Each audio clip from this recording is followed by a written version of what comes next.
مرحبا بكم مشاهدينا. في سوريا التي تضرم فيها نيران الحرب بين قوات النظام وحزب الله من جهة، وفصائل المعارضة التي توصف بالمعتدلة وتلك التي توصف بالمتشددة من جهة أخرى، يكابد السوريون شظف العيش بسبب ذلك.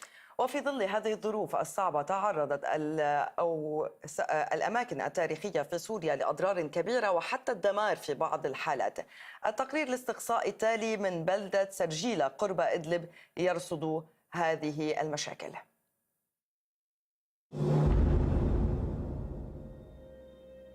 عندكم دكان هون؟ وين؟ وين؟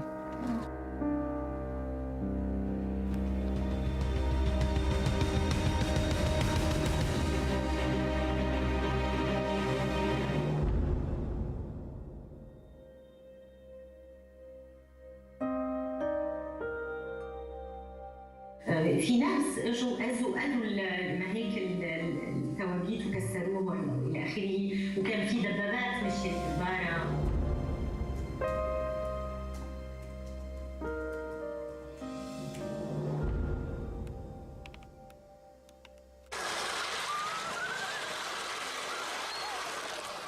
يبدو أن هؤلاء الأطفال فرحين بحريتهم المنشودة، كما يبدو أن هؤلاء الأطفال مستمتعين بيوم ربيعي. مرح ذات 10 أعوام لم تتوقع أن تنتقل أحلامها المستقبلية وملاعب طفولتها للمناطق الأثرية التي تعود للقرن الثاني الميلادي. هذا البيت ضبطناه وعملناه، وهيك هونيك الخيمة والتواليت وهي الخيمة. في جبل الزاوية بريف إدلب، أطلال بلدة كانت في يوم من الأيام من أهم المدن السياحية في سوريا، سكنها الرومان في القدم،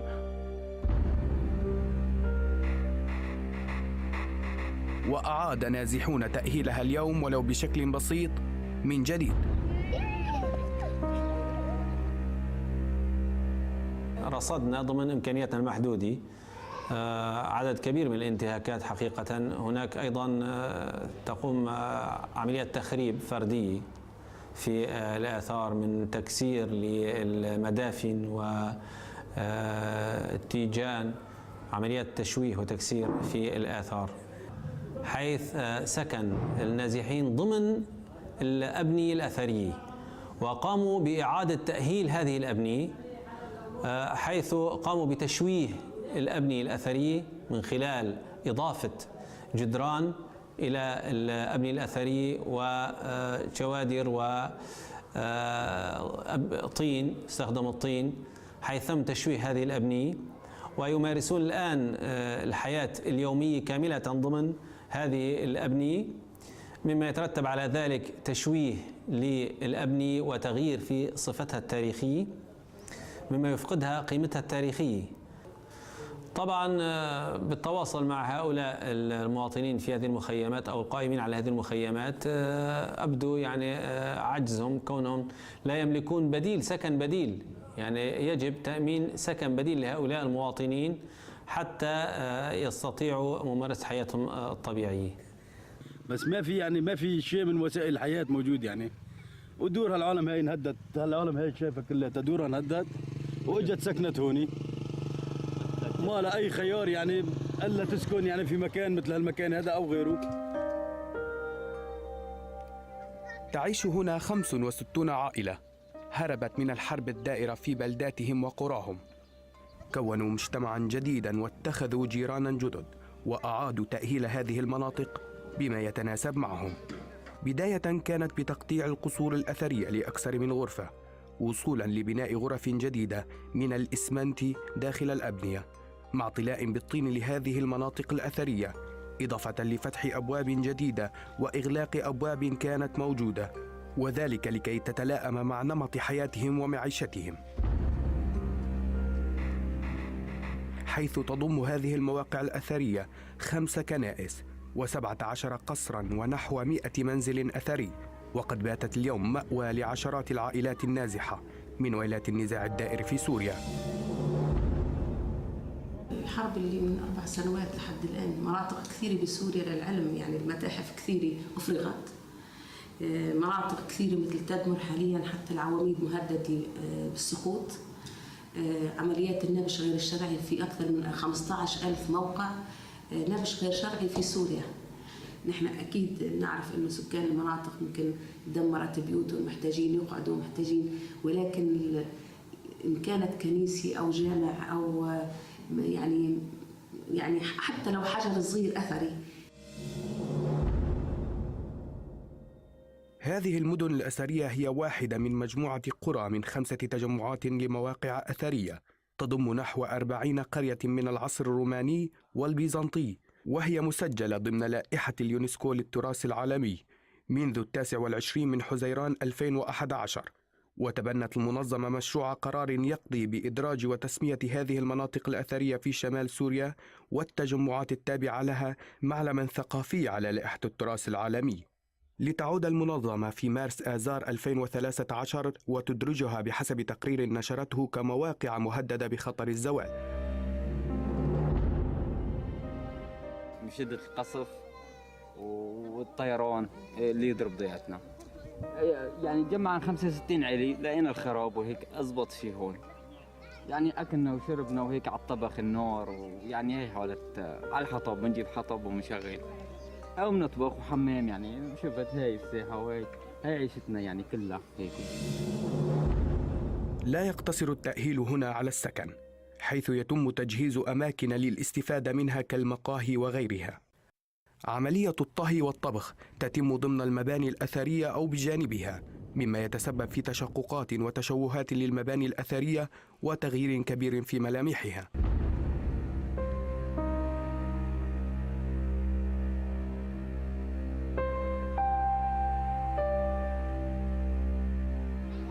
والله من المصرف يعني للبركي عشان بالصيف يعني. مرحبا يا شباب. اهلا وسهلا.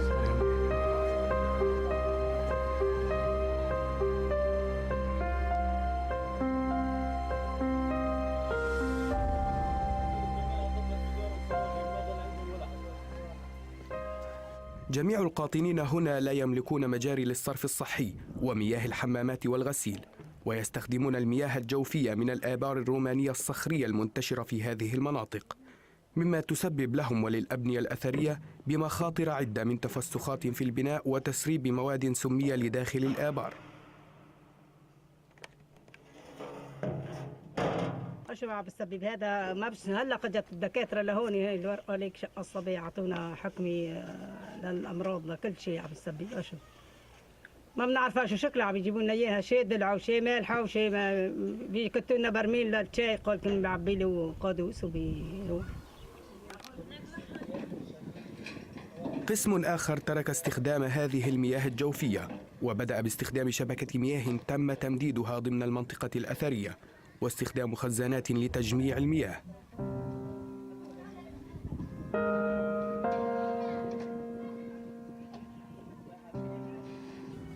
حيث أن مياه الصرف الصحي تحتوي على مواد سامة كبريتات، نترات، كلورويدات. هذه المواد السامة عندما تدخل ضمن التربة تحتاج إلى فترة زمنية طويلة حتى تفقد سميتها. هذه عملية فقد السمية تتعلق بنوعية التربة وخصائص التربة. تسرب هذه المواد السامة داخل التربة المنطقة التي نتكلم عنها منطقة تحتوي على آبار رومانية سطحية، تحتوي على مياه سطحية بأعماق لا تتجاوز 30 متر. فمع إمكانية تسرب هذه المواد السمية وعدم قدرة التربة على التخلص من هذه المواد، يمكن بشكل كبير اندماج هذه المواد السمية مع المياه السطحية التي يستخدمها الأهالي بشكل أساسي لعمليات الشرب، وبالتالي قد تؤدي إلى أخطار وبائية وأوبئة نحن غير قادرين على مقاومتها في الوقت الراهن. بات قسم آخر من القاطنين هنا يستخدم الحجارة الأثرية كمصدر للعيش من خلال تقطيعها لحجارة صغيرة وبيعها، وقسم آخر بدأ بفتح محلات ضمن هذه المناطق. اشترى في عنا دكان. عندكم دكان هون؟ وين؟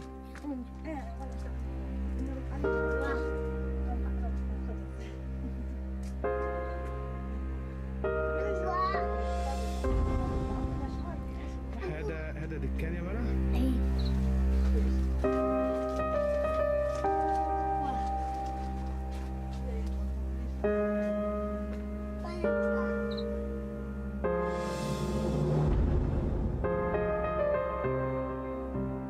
وبحسب اتفاقية لاهاي لعام 54 و900 وألف وإعلان القاهرة لعام 2004 والذي ينص على أن وظيفة الصليب الأحمر الدولي هي رعاية تطبيق القانون الدولي الإنساني الخاص بحماية الممتلكات الثقافية والأعيان المدنية في حالة النزاع المسلح، ولا يجب المساس بها، حيث يتوجب على الصليب الأحمر الدولي القيام بإجراءات وقائية لحماية هذه المناطق الأثرية. وبسبب الأوضاع الأمنية لم نستطع التوجه إلى دمشق، حاولنا الاتصال بهم لكن دون جدوى.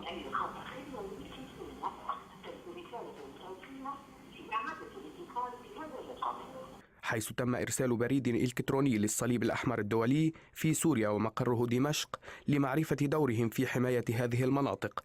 انتظرنا أسابيع لم يتم الرد على الاستفسارات التي تم إرسالها لهم، إلا أننا حصلنا على مقابلة لرئيس الصليب الأحمر الدولي حول النزاع في سوريا كانت قد صورت في برزة بريف دمشق.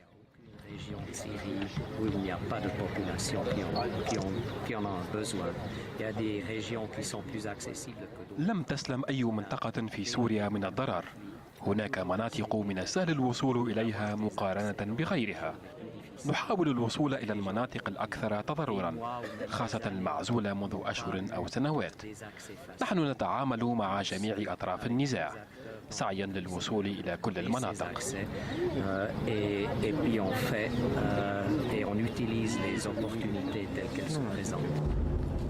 مع استمرار التشويه والتأهيل الحاصل في هذه المناطق، توجهنا لمنظمة اليونسكو لمعرفة ما يقومون به لحماية هذه المناطق الأثرية. البارة هو كان أول موقع تضرر خلال بعد مارس 2011. تضرر بسبب يعني في ناس اجوا اذوا ما هيك التواجيت وكسروهم الى اخره، وكان في دبابات مشيت في البارة وكسرت وكذا. سجلنا عندي علم انا انه في ناس استوطنوا بالموقع الاثري.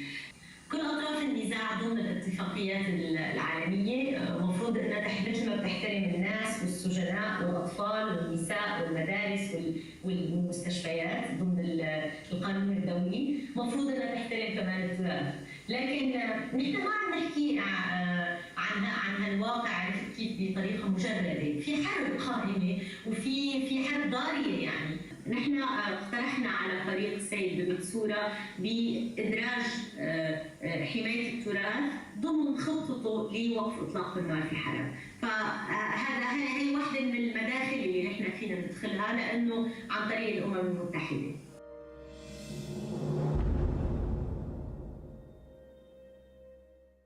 ثلاث سنوات كانت كفيلة بجعل هذه المناطق جزءا من حياة النازحين إلى هنا. البشر أهم من الحجر.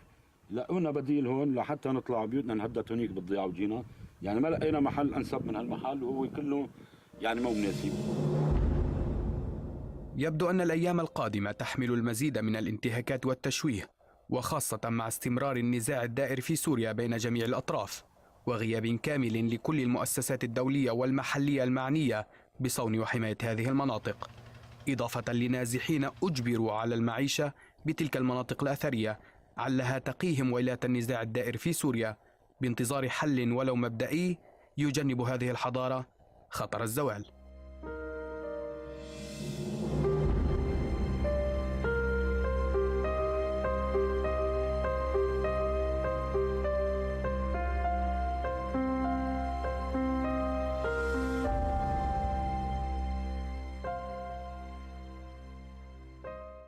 وينضم إلينا من اسطنبول علي إبراهيم معد التقرير نفسه. أهلا بك علي. بداية، ما هي الصعوبات التي واجهتكم أثناء إعداد هذا التقرير؟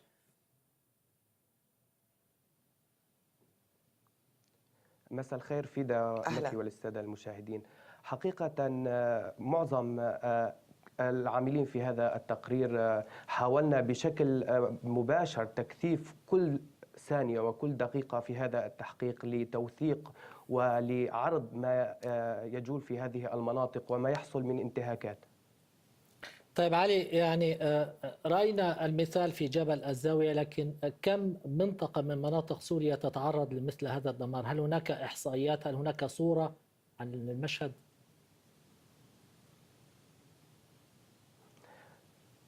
حقيقة هناك غياب شبه كامل لجميع المؤسسات المحلية والدولية، سواء كان الصليب الأحمر الدولي أو كان اليونسكو أو كانت حتى وزارة الثقافة. الجميع يتحمل المسؤولية. هناك غياب كامل ونهائي في المناطق الشمال السوري.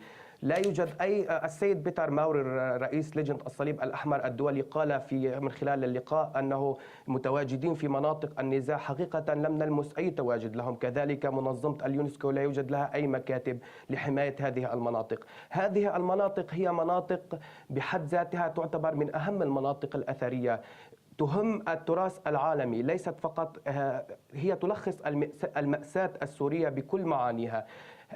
هذا الموضوع حقيقة هو مرتبط بشكل أو بآخر بالنزاع الدائر في سوريا، لسبب بسيط أن معظم النازحين والقاطنين في هذه المناطق هم متواجدين بسبب استهداف مناطقهم. بالتالي كان لابد من إيجاد حل وإيجاد منظمات دولية لرعاية هذه المناطق.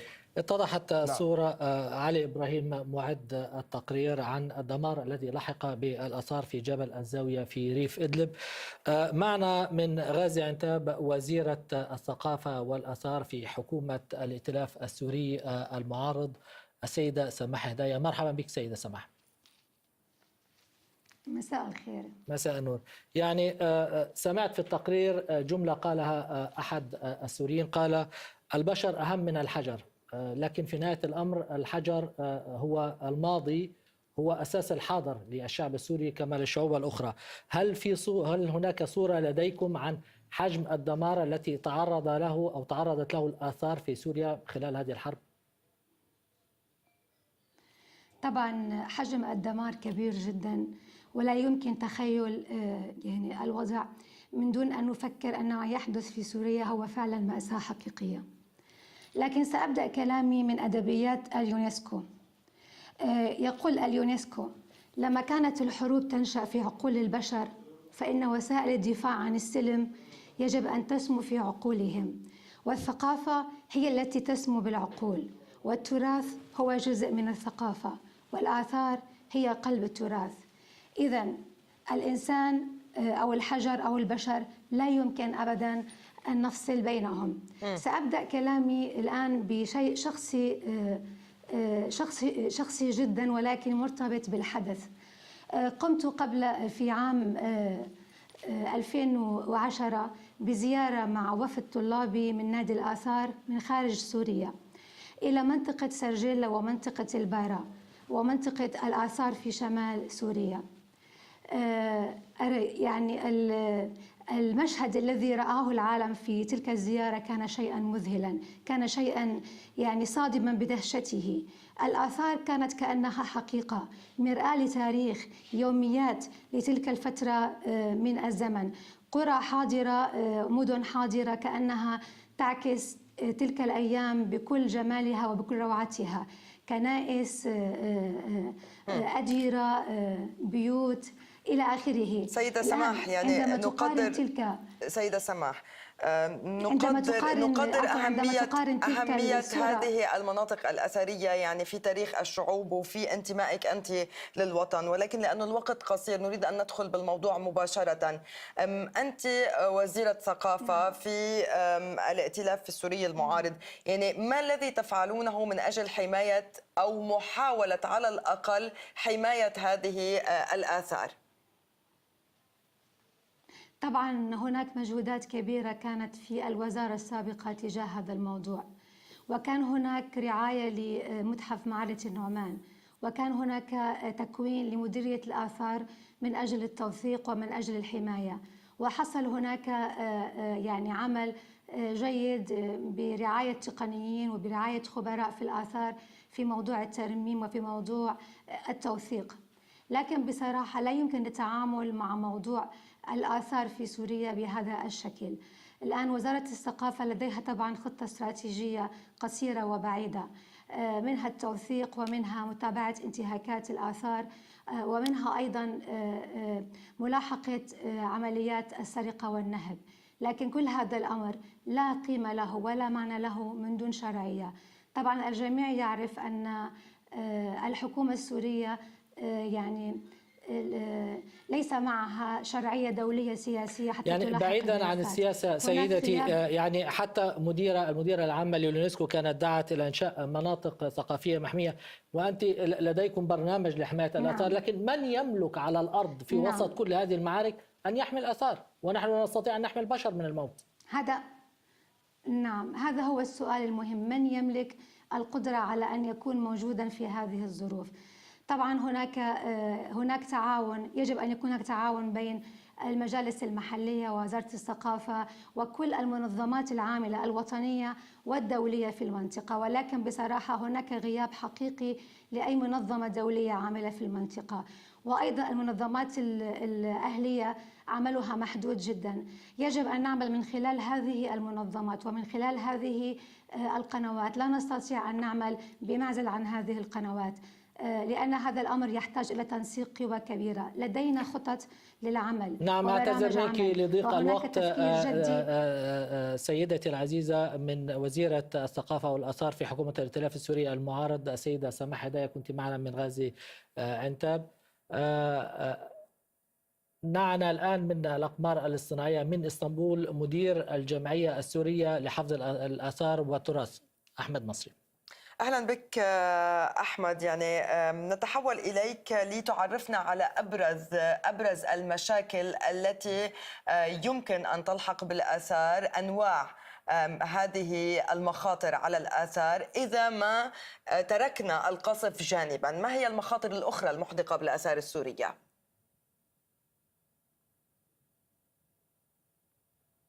هلا طبعا المخاطر كثير كبيرة على الآثار السورية. هلا أهم خطرين هو القصف وسرقة الآثار. طبعا القصف هو السبب الرئيسي للسرقة اللي عم تصير لهي الآثار، فبسبب هالقصف عم بكون الوضع يعني متوتر جدا في هذه المناطق، فبيكون بينشط تجار الآثار وتجار الأزمات، وبيؤدي هذا الشيء إلى سرقة الآثار وتهريبها للخارج بشكل كتير كبير، بالإضافة إلى التدمير المتعمد للمناطق الأثرية أو الأضرحة أو الأماكن الأثرية الموجودة. طيب، يعني أنا سألت السؤال لكن لم أسمع إجابة من ضيوفنا السابقين. هل لديكم سيد أحمد توضيح أرقام محددة عن حجم الآثار السورية التي تعرضت إما لتجاوزات بعض السكان بسبب ظروف الحرب أو عملية سرق ونهب؟ يعني كم بقي من آثار سوريا بدون أن يمس؟ نعم، هلا بالنسبة للمناطق